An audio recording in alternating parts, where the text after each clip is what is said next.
This baseball took 10 days to make. 370 yards of wool wound around a cork center. 2 pieces of cowhide cut into figure eights. 108 stitches pulled tight by hand in a factory in Costa Rica. Then, before it ever touched a pitcher's fingers, someone rubbed it with mud from a secret location in New Jersey that only one family knows. The ball entered the game in the 3rd inning. It lasted 2 pitches. A foul ball caught by a fan who took it home. 10 days of craft. 6 seconds of use. This is the most carefully made disposable object in any sport.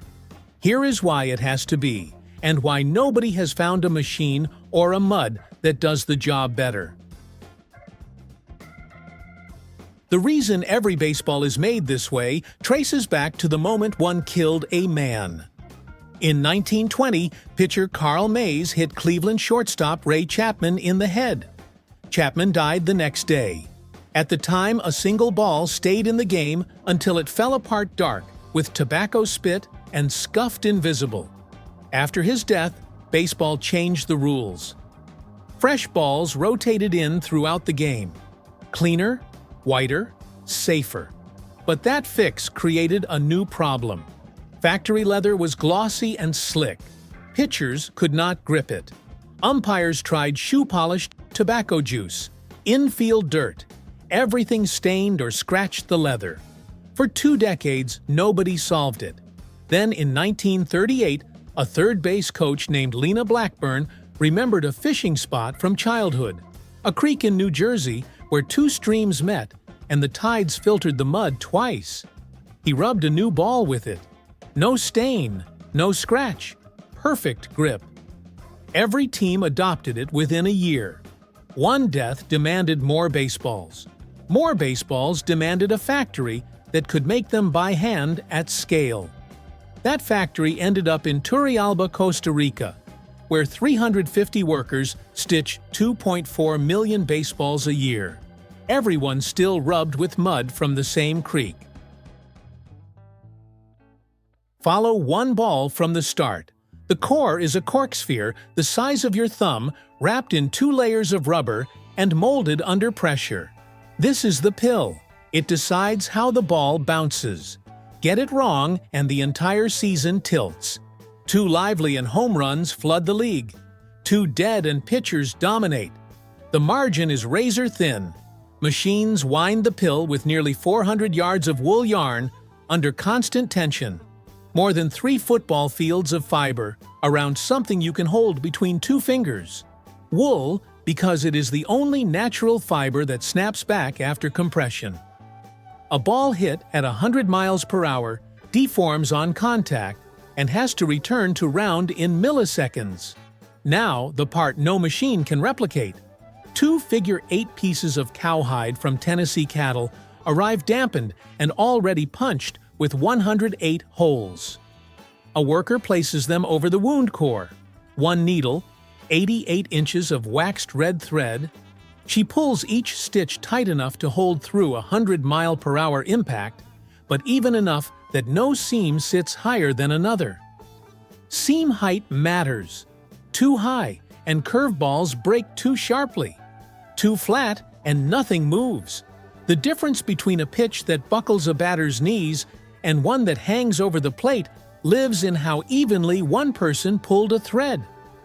New stitchers train for 6 weeks before they touch a game ball. 10 minutes per ball, then the next one. Every finished ball gets weighed, measured, and inspected. Samples are fired from an air cannon to test the bounce. Rawlings X-rays random balls to make sure the core sits dead center. A core off-axis makes the ball wobble in flight. Half the balls made in that factory never reach a major league game. The ones that pass earn a pro stamp and ship north, but a pro stamp does not make a ball game ready. Before every game, a clubhouse attendant opens a can of Lena Blackburn. Rubbing mud takes each new ball and rubs it for 30 seconds. The gloss disappears. The leather gains a roughness you can feel with your fingertip, but barely see. 156 balls per game, everyone rubbed by hand. The ball you just followed from cork to game day enters the third inning. First pitch. The batter fouls it into the upper deck. A kid catches it and the crowd cheers. The umpire pulls out the next one. That ball lasts one pitch. Line drive scuffed on impact, tossed to the dugout. Next ball. This happens 160 times per game. Over 1 million balls in a single season. 7,000 become home run souvenirs. Tens of thousands disappear into the stands on foul balls. Each one was wound, stitched, inspected, and rubbed by hand. Each one lasts an average of 2 pitches. The factory never stops. Everything else about the baseball can be scaled. Cork, rubber, wool, leather, all machine-assisted. But the 2 steps that finish the ball are still done by one person each. One stitcher in Costa Rica. One mudman in New Jersey. Jim Bintliff walks into the woods with a shovel, fills buckets at a fishing hole on the Delaware River, and cures the mud in his backyard through winter. Labels each can himself. Earns $20,000 a year. If anyone asks what he is doing, he says it is for his garden. MLB has tried to replace his mud for decades. Nothing works.